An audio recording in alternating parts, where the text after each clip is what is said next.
In today's tutorial, I'm going to show you guys how to set up and install your HP Photosmart 7510 series printer on your Windows device. So this should hopefully be a pretty straightforward process here, guys. And without further ado, let's go ahead and jump straight into it. So all you have to do is open up a web browser. Doesn't really matter which one. And in the Google search, you want to search for HP Photosmart 7510 printer support. Go ahead and search for that.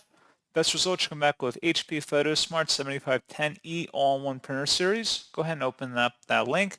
Should be on an HP support page here. Scrolling down underneath support categories, select software and drivers. And then scrolling down again, select the HP Photosmart 7510E all-in-one printer series. Go ahead and download that item. And then once it's downloaded to your system, go ahead and open up that file to run it and give it a moment here.